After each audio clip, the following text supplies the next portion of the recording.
Black explorer movie explorer प्रस्तुत करते हैं Dino King 3D journey to the fire mountain. Movie के start में हम एक टर्बोसॉर्स के बच्चे को देखते हैं जो कि एक डायनासोर से बचते हुए भाग रहा होता है और ये डायनासोर इस बच्चे को मारने वाला होता है कि एन मौके पर उस बच्चे का पिता आकर उस डायनासोर को मार देता है और अपने बच्चे को बचा लेता है। इसके बाद वो अपने बच्चे को बोलता है कि तुम एक टर्बोसॉरस हो जो दूसरे डायनासोर का शिकार करते हैं, ना कि उनका शिकार बनते हैं। पर इसका बेटा कमज़ोर होता है, इसलिए उसका डर निकालने के लिए उसका पिता उसे ट्रेनिंग पे ले जाता है जहां उसका पिता उसके बेटे जूनियर को शिकार करना सिखाता है। लेकिन जब शिकार करने की बारी आती है तो जूनियर शिकार नहीं कर पाता और डायनासोर उसे उछालकर पानी में फेंक देते हैं, जहां उसका पिता आता है और उसे कहता है कि तुम एक कायर हो, तुमसे एक शिकार भी नहीं हो पाता। और साथ ही उसे यह भी बताता है कि अगर तुम कभी रास्ता भूल गए तो नदी के सहारे तुम अपने घर आ सकते हो। इसलिए नेक्स्ट डे जूनियर एक डायनासोर का शिकार करने की कोशिश करता है, लेकिन वो उसमें नाकाम होता है, जहाँ पर अचानक ही कई सारे रैप्टर्स आ जाते हैं और उसे पकड़ लेते हैं। इसीलिए जूनियर अपने पिता को आवाज़ लगाता है, जिसकी आवाज़ सुनकर उसका पिता आता है, जिसे देखकर ये सारे रैप्टर्स जूनियर को किडनैप करके वहाँ से भागते हैं और अपने बेटे को बचाने के लिए उसका पिता भी उनका पीछा करता है। लेकिन एक रास्ते में ब्रिज आता है जहाँ पर वो रैप्टर्स इसके पिता पर हमला करते हैं, जिसमें उसका पिता उन रैप्टर्स को हरा देता है, लेकिन खुद ब्रिज से फिसल कर नदी में गिर जाता है। वहीं उसके बेटे को रैप्टर्स लेकर भाग जाते हैं। फिर पीछे से उसका पिता नदी से बाहर निकलता है, जहां उसे ज़मीन पे रैप्टर्स के पैरों के निशान मिलते हैं और साथ ही उनकी गंध भी मिलती है, जिससे कि वो अपने बेटों को ढूंढता है। लेकिन तभी अचानक बारिश होती है, जिसके कारण रैप्टर्स के पैरों के निशान मिट जाते हैं और साथ ही उनकी गंध भी गायब हो जाती है। और अब बेचारा डैडी टर्बोसॉरस अपने बेटे को ढूंढने के लिए लाचार हो जाता है। वहीं जब जूनियर की आंखें खुलती है तो वो अपने आप को एक मैदान में पाता है जहाँ पर उसकी तरफ बहुत सारे बेबी डायनासोर होते हैं, जिसमें से एक नुकीले पंजों वाला डायनासोर जूनियर को डराने की कोशिश करता है। पर तभी एक बेबी टीरेक्स आती है जिसका नाम ब्लू होता है, वो जूनियर को उससे बचाती है। जहाँ हम उस नुकीले पंजे वाले डायनासोर के दोस्त को देखते हैं जिसका नाम ब्लेड होता है और वो एक क्रांटोसॉरस होता है। पर तभी वहाँ पर रैप्टर्स आ जाते हैं और वो सभी बेबी डायनासोर्स को एक घेरे में जमा करते हैं, जिसके बाद वो उन सभी में से 3 बच्चों को सिलेक्ट करते हैं और अपने साथ ले जाते हैं। और हमें यहाँ ये पता चलता है कि ये रैप्टर्स सभी डायनासोर्स के बच्चे को किडनैप करके इस जगह पर लाकर रख रहे हैं, जिसके बाद वो इन सभी को खिला पिला कर अपने साथ कहीं तो ले जा रहे हैं। और आगे ये क्या करते हैं उन बच्चों के साथ और आखिर क्या है इस मूवी का क्लाइमैक्स, ये तो आपको आगे मालूम पड़ेगा। वहीं डैडी टर्बोसॉरस अपने बच्चे की तलाश में यहाँ से वहाँ भटक रहा होता है और ताकत ना होने के कारण वो ज़मीन पर गिर जाता है, जहाँ पर एक एंकिलोसॉरस आता है जिसकी नज़रें कमज़ोर होती है लेकिन सूंघने की ताकत कमाल की होती है। और वो डैडी टर्बोसॉरस को अपना दुश्मन समझकर उस पर हमला करता है, लेकिन वो चूक जाता है, जहाँ पर डैडी उसे पकड़ता है और पूछता है कि तुमने मुझ पर हमला क्यों किया। जिस पर ये एंकिलोसॉरस जिसका नाम साई होता है वो उसे बताता है कि मुझे लगा तुम वो रैप्टर हो जिसने मेरी दोस्त जेसी को किडनैप किया, इसीलिए बदले की आग में मैंने तुम्हारे ऊपर हमला किया। जिस पर डैडी कहता है कि खैर मैं तुम्हें खाऊंगा नहीं बिकॉज तुम्हारी चमड़ी काफ़ी मोटी है। पर क्योंकि साई के सूंघने की शक्ति कमाल की होती है, इसलिए डैडी उसे कहता है कि क्या तुम रैप्टर्स की गंध अभी भी सुन सकते हो। जिस पर साई कहता है हाँ। इसलिए डैडी उसे अपनी टीम में ले लेता है ताकि वो रैप्टर्स की गंध का पता लगाकर अपने बेटे को खोज निकाले।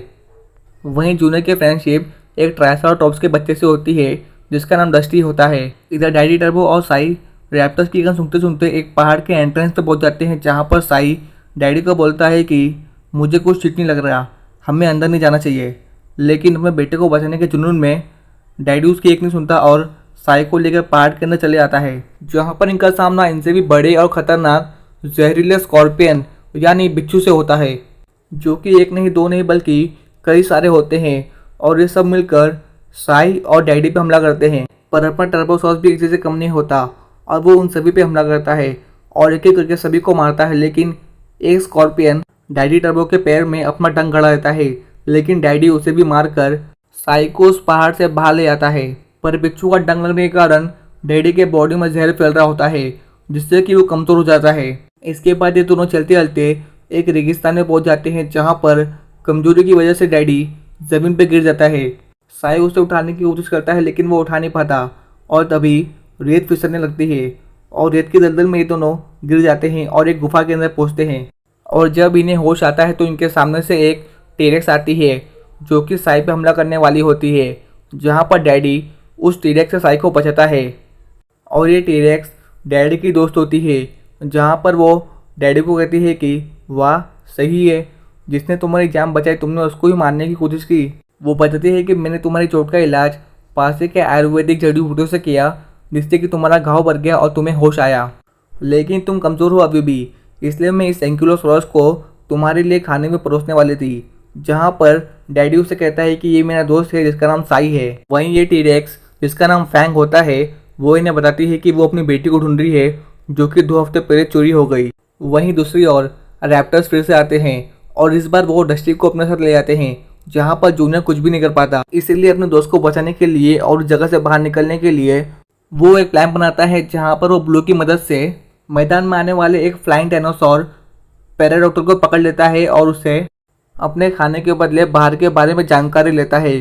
जहाँ पर ये पैराडॉक्टर बताता है कि इस मैदान के दीवार के बाहर एक बड़ा सा ज्वालामुखी है, जिसके अंदर एक भयानक राक्षस रहता है, जिसके ऐसा आज तक कोई दूसरा राक्षस नहीं हुआ है। और ये राक्षस फिलहाल तो ये अपनी गुफा से बाहर नहीं आ सकता, इसलिए ये रैप्टर्स यहाँ से जो भी बच्चे वो अपने साथ ले जाते हैं वो उसे खाने के तौर पे देते हैं। और ये राक्षस अकेला नहीं है, इसके 3 और बच्चे हैं जो कि उन डायनासोर्स के बच्चे के साथ खेलते हैं और मन भरने के बाद उन्हें चीर फाड़ कर खा लेते हैं और इस उनका सारे बेबी डायनासोर्स डर जाते हैं। वहीं दूसरी ओर टीरेक्स फैंग भी साई और डैडी टर्बो के साथ टीम ज्वाइन करती है और ये तीनों अपने सफर में निकलते हैं। पर कड़कती धूप और रेगिस्तान के कारण इन सभी को प्यास लगती है, जहाँ पर इन्हें एक लेक मिलता है जहाँ पर दुनिया के सबसे बड़े डायनासोर ब्रैकियोसॉरस होते हैं अपने अंडों के साथ। लेकिन उनके अंडों पर क्रांटासोरस का झुंड उन पर हमला करता है और उनको अंडों को चुराने की कोशिश करता है। जहाँ पर ये सब कुछ देखकर फैंग अपने आप को रोक नहीं पाती और एक माँ का दर्द समझते हुए उन सभी क्रांटासोरस से वो अकेले ही लड़ने चली आती है ताकि वो उनके अंडे को बचा सके। जहाँ पर उसका साथ डैडी टर्बो और साई भी देते हैं और ये तीनों मिलकर उन क्रांटासोरस को उठा पटक धोबी पछाड़ मारते हैं। जहाँ डैडी टर्बो क्रांटासोरस के लीडर को हरा देता है, जिससे कि क्रांटासोरस अपने सभी दोस्तों को लेकर वहां से निकल जाता है। वहीं ब्रैकियोसॉरस के अंडे से बच्चा निकलता है और इसे देखकर सभी ब्रैकियोसॉरस गाना गाने लगते हैं, जिसके बाद ये तीनों वापस से अपने बच्चों की खोज में सफर में आगे बढ़ जाते हैं। वहीं फ्लाइंग टायनासोर जूनियर और ब्लू को बताता है कि इस घेरे के बाहर रैप्टर्स चौकीदारी करते हैं ताकि कोई डायनासोर इस मैदान यानी घेरे के बाहर न जाए, और अगर बाहर पहुंच भी गए तो आगे बहुत सारे खड्डे हैं जिसमें उबलता हुआ लावा है। जिसके बाद एक नदी आती है और नदी पार करते ही वो ज्वालामुखी जिसके अंदर वो राक्षस है। नदी का नाम सुनते ही जूनियर के दिमाग की बत्ती जलती है, जहाँ उसे अपने पिता की कही हुई बात याद आती है कि अगर कभी भी तुम रास्ता भटक गए तो तुम नदी के सहारे अपने घर आ सकते हो। जिसके बाद ये लोग ब्लेड की मदद से प्लान बनाते हैं और रात होने का इंतजार करते हैं। रात होते ही वो फ्लाइंग टायनासोर इन्हें बताता है कि आज जो रैप्टर बाहर की चौकीदारी कर रहा है वो सो गया है, इसीलिए मौका देखकर ये लोग अपना प्लान इम्प्लीमेंट करते हैं। जहाँ पर जूनियर बचे हुए रैप्टर्स का ध्यान भटकता है तो वहीं पर ब्लू और ब्लेड अपने पूंछ की मदद से पत्थर के वार से उन रैप्टर्स को बेहोश करते हैं और तीनों रैप्टर्स को बेहोश करने के बाद ये लोग उस घेरे यानी मैदान के बाहर निकलते हैं, जहाँ पर इनका इंतजार वो स्टार्ट वाले रैप्टर्स कर रहे होते हैं जो कि इन्हें किडनैप करके लाए होते हैं। और ये बात उन्हें ब्लेड का वही दोस्त बताता है जिसके नुकीले पंजों वाले हाथ होते हैं, क्योंकि इस नुकीले पंजों वाले डायनासोर को पहले से ही जूनियर पर टसन होता है। इससे बदला लेने के लिए वो ये सारी बात इन रैप्टर्स को बता देता है। जहाँ पर ये तीनों उन रैप्टर्स से बचते हुए भागते हैं, जहाँ ब्लेड छुप जाता है, लेकिन इन रैप्टर्स ब्लू और जूनियर को पकड़ लेते हैं और इन्हें दोबारा से उस मैदान के अंदर डाल देते हैं। और इस हादसे के बाद ब्लू हार मान जाती है, लेकिन जूनियर उसे मोटिवेट करता है और कहता है कि हार मत मानो, हम यहाँ से ज़रूर निकलेंगे। फिर अगली सुबह साई रैप्टर्स की गन सूंघते सूंघते फाइनली फैंग और डैडी को उस प्लेस पर लेके आ जाता है जहाँ पर रैप्टर्स होते हैं। और ये लोग उन किडनैपर रैप्टर्स में से एक रैप्टर को पकड़ लेते हैं, जहाँ पर ये लोग उसे अपने बच्चों के बारे में पूछते हैं, जिस पर वो रैप्टर अपनी जान की भीख मांगते हुए उन्हें सब कुछ सच बता देता है कि उनके बच्चे एक घेरे के अंदर हैं जो कि कुछ ही दूर पर है। जिसके बाद वे लोग उसे छोड़ देते हैं, लेकिन साई अपने दोस्त डेजी का बदला लेने के लिए उस रैप्टर को अपनी पूंछ से मारकर खाई में गिरा देता है। पर तभी अचानक भूकंप आता है, जिससे कि वो रास्ता विशाल पत्थरों से ढक जाता है जो कि इनसे हटता नहीं। लेकिन तभी लकीली वहाँ पे वही ब्रैकियोसॉरस का झुंड आता है जिनकी इन्होंने मदद की थी, और अभी ये ब्रैकियोसॉरस रास्ते में से पत्थर निकालने में इनकी मदद करते हैं, जहाँ पर ये सारे पत्थर को निकाल देते हैं।